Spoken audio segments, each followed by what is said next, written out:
You're watching ChillyBoy Productions. I'm Larry, ChillyBoy Chillson, and this is my review for The Black Phone. Now, before we get into this review, make sure to go ahead and click that subscribe button down below so that you can chill with me on each and every one of my latest videos. Black Phone is a 2022 horror thriller directed by Scott Derrickson, starring Ethan Hawke. The film follows Finney, a young 13-year-old boy who is being kept captive in a basement by a sadistic kidnapper. When a disconnected, black, mysterious phone begins to ring, Finney soon finds out that souls of the past have come back to help make sure their fate does not become his. The Black Phone is a film that has been delayed several times, and a film I honestly have been looking forward to for quite some time. Now, I've seen that trailer about 500 million times at this point. It never really diminished my excitement for this new horror film, partially because I really enjoy Scott Derrickson overall, at least. Doctor Strange is a fun, unique entry to the Marvel Cinematic Universe. Exorcism of Emily Rose is one of the best exorcism films outside of the original Exorcist. But most importantly, for me at least, Sinister, one of the most underrated horror classics of this century. Not set up as your generic, typical horror film, but relies so heavily on atmosphere and this construction of terror. It also stars Ethan Hawke, and I adore that film. And seeing that trailer for The Black Phone, it was kind of giving me sinister vibes. Ultimately, I have to say, I really enjoyed The Black Phone. So let's go ahead and talk about those positives first. Easily, the biggest positive for me personally is the acting. All of the performances in this film are really top tier. Ethan Hawke as the grabber is chilling. He is absolutely terrifying. He gives off just this energy and aura of sinister with this underlying tone of creepy, of disturbed. His mannerisms, his speech, everything about his performance is pitch perfect for the role. Yeah, the masks and costume certainly aid in that. That mask design, the fact that he has so many variations of this creepy horned mask was amazing, and it was horrifying every single time he entered the screen with the mask on.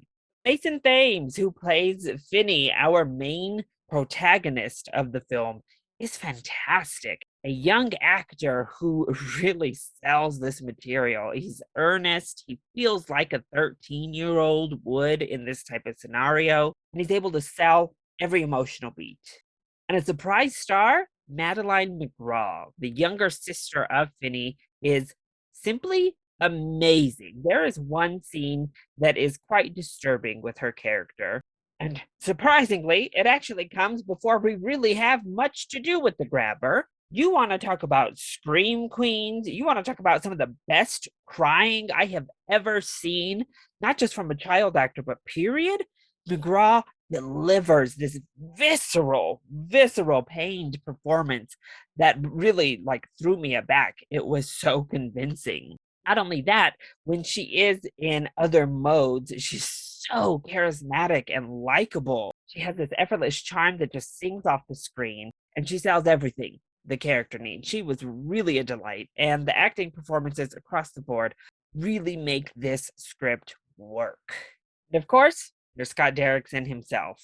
The film looks stunning, and much like with a film like Sinister or even The Exorcism of Emily Rose, he really knows how to build atmosphere. This film doesn't rely heavily on jump scares. They are present, they're utilized so well. Instead, it's the camera work, it is the tone of the film, the score, everything down to the lighting and and framing and compositions of the shot.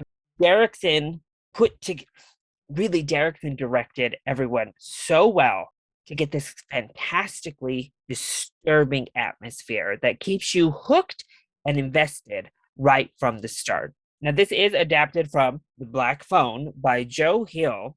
The screenplay is also quite good. One thing I wasn't anticipating was the emotional heft the film delivers. We have the creepy atmosphere and the spooky masks, but really, at its core, the heart of the film is what makes it all work. Otherwise, a lot of the material easily could have fallen into cheesy and over the top, overwrought, but instead, it all feels very earned. Yeah, the tension builds so well throughout this film. Like I said, those jump scares are really well placed. One of them got me. Like I literally jumped in the theater, and I am not too much of a jumpy person. As a native Coloradan, it was fun to see a film based in Denver, though not filmed here. Period piece that paid attention to such detail, paid attention to fun little details like street names, sneaking in little Broncos jackets on some of our characters. Then, what doesn't work so well when it comes to The Black Phone? I will say there are a couple of moments I think Scott Derrickson got a little too excited. While his style and his atmosphere work beautifully for almost the entirety of the film, there were just one or two spots in which he went a little bit far on the stylization. It went from engrossing to jarring. It's a very fine line that Derrickson masters for the majority, but just every now and then it slips into a little bit cheesy. And as I said with the screenplay, there are moments, specifically through the second act, where things start to slow down and wane. The phone call aspect of the entire story, the structure of the script, start to feel a bit repetitive and redundant.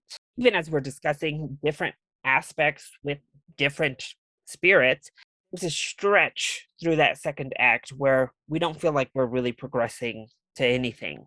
It doesn't feel like an intentional stalemate. And I have to say, it is a bummer that we've all seen this trailer about 100 million times at this point, because the trailer gives away too much. Certainly, it gives away way too much, which I can understand the need to get the premise across. You're going to have to reveal a lot of this plot. But oh, this is really one of those times I wish I could have went in blind, because I think my mind would have been completely blown at the experience. But as it is, this is like a delightful mix of sinister and Coraline with hints of it thrown into the mix.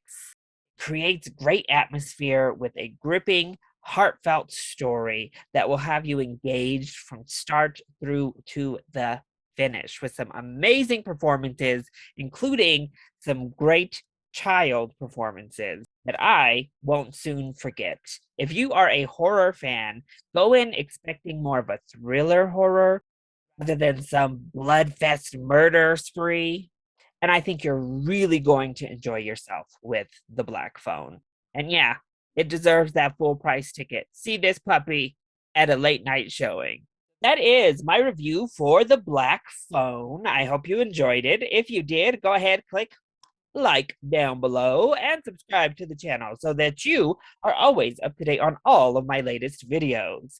Also, join in on the discussion. Are you excited to see The Black Phone? And what is your favorite Scott Derrickson film? Let me know either in the comment section down below, or you can hit me up on Twitter. I love you all so much for your continued support. Mwah! Thank you for watching, and we'll see you next time. Bye.